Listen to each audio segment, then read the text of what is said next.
Hey guys, welcome back. In today's video, we are talking about why the shorts are worried, hidden AMC shares at $60, how the algos are not working, and many more in this video. First, we're taking a look at this. Why is the financial media so worried about meme stocks? Because they do the bidding of brokers who sold too many shares. They should be asking why trade settlement isn't enforced. Instead, the media uses the tired narrative that retail investors are uneducated and impulsive. And simply staying away from meme stocks is the best prescription, says Johnson. They are the stock market equivalent of get-rich-quick schemes. Those type of schemes rarely pan out. And so what we're seeing is another article talking about should you get in on the meme stock craze, why you might regret it. Now, one of the things we've always talked about is how people are always trying to link AMC along with a meme stock. Now, of course, when this whole started, there was a saying of meme stocks, but we are at a stage right now where AMC's fundamentals shows that it is a value investment. When we talked about throwing everything aside, even if we're not including the squeeze, when we just look at AMC, we understand how undervalued it is. But the main point, the main thing is how they're always trying to attack the investors of AMC. They're trying to say that we are uneducated. They're trying to say we're impulsive. And what we talked about in yesterday's video, they refer to us as dumb money. But this is the big question. If we are uneducated and impulsive and we're buying into AMC and that makes us, dumb money, how can you explain all the institutions that have been accumulating AMC? What we've seen for the past few quarters is institutional accumulation for AMC has been increasing quarter by quarter. And so if they're buying more of AMC, does that make the smart money dumb money as well? And so this is what we've said with how shorts are worried. They're worried that the retail is going to take all the money away from these institutions because of all the risky stuff, because of all the bad trades the institutions have made in the past. And it's why we see articles like this. When we just look at the fundamentals, especially with what AMC has released recently, we understand the value investment. We understand the potential, the opportunities just based on the fundamentals and not including everything we have exposed in the past about what the shorts have done. And you can see here, and this is just an example how we know how undervalued AMC is.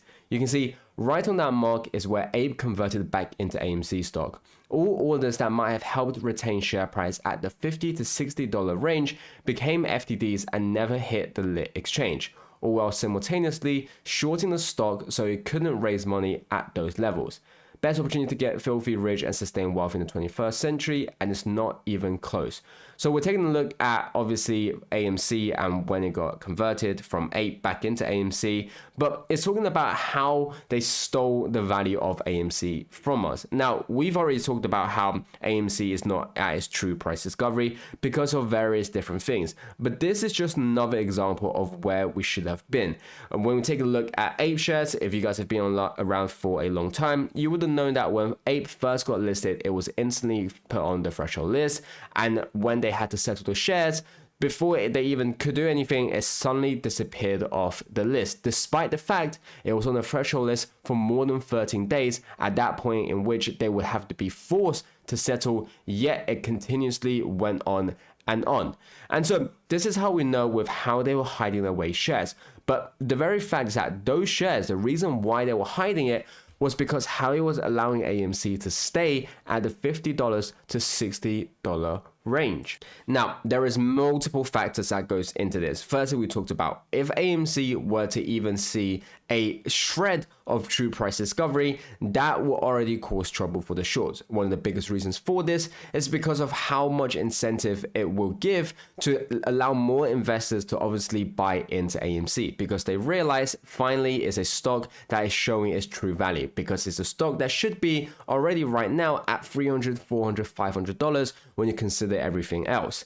But then it's also about the fact they knew how much power AMC had. They knew how much power the retail investors had. One of the biggest things, and is why GME, we talked about some of the investments, why they're doing well, was because of the fact that they didn't want AMC to raise money. They knew if AMC were able to raise a lot of money, that would put AMC at the best possible situation, in the world. And that's what they were afraid to do. And you can see why having money will allow AMC to grow. We already talk about the fundamentals now. And this is AMC using the fundamentals, that are using the capital that was limited because it was able to only raise a small amount of money because the price was, of course, manipulated. And you can just imagine the situation, the position AMC will be at if they were able to raise money at a higher share price. And so this is what we've said about how they're always trying to suppress AMC. And we can see it. We can see it through multiple different angles and multiple different perspectives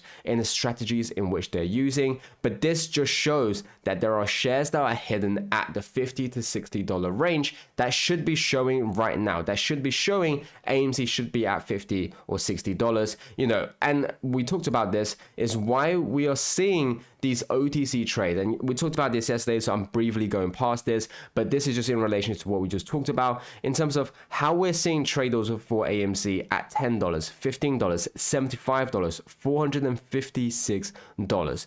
It's because of the fact that AMC is worth so much more than where it is right now on the market. We know that, the shorts know that, institutions also know that. When I talk about institutions, I'm talking about institutions who also want to buy AMC.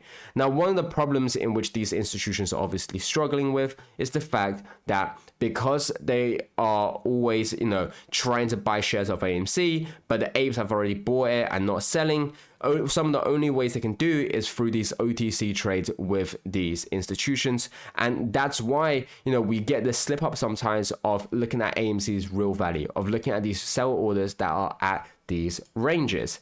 And then a reminder, and it's why we talked about how raising money was so good for AMC and why the shorts were panicking back then. But you can see this. Reminder that market makers ran AMC to $720 when it had $5.7 billion in debt and with a 40% box office.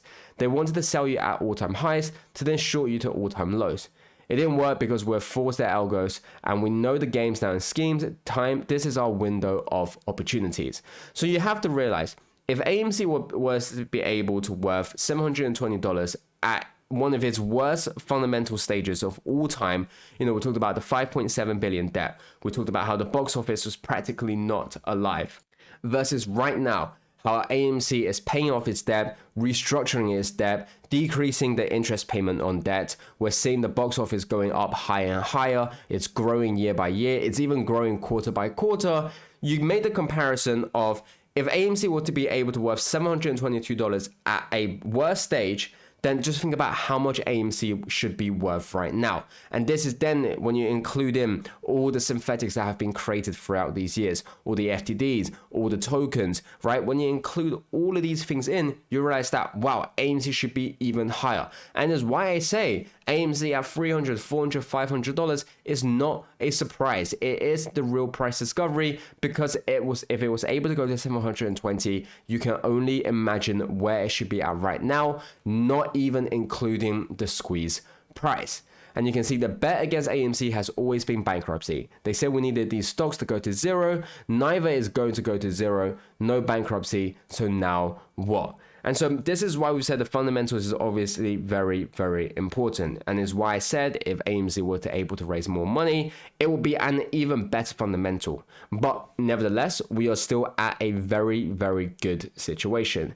But the biggest thing that, the shorts are failing to do is to suppress AMC to bankruptcy, is to create investors to sell AMC shares. And because they're struggling with all of this is why they're panicking, and is why we always constantly see these articles in terms of stay away from AMC, stay away from meme stocks, stay away from these stocks, stay away from GME. Is because they realize how much institutions want AMC shares, how much institutions who have shorted AMCs wanted to get rid of their short positions.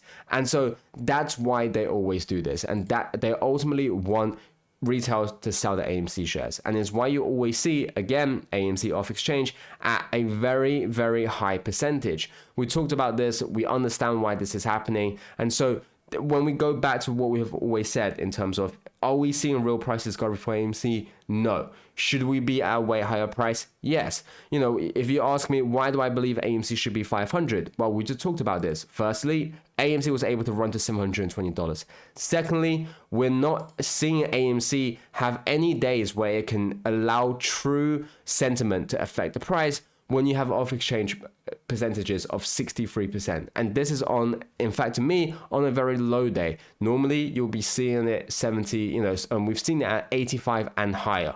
And so that explains why AMC is so undervalued. But yeah, guys, thanks for watching the video. As always, not as ever financial advisor, do take out a grain of salt. Make sure to do your own due diligence research, and I'll catch you guys next time.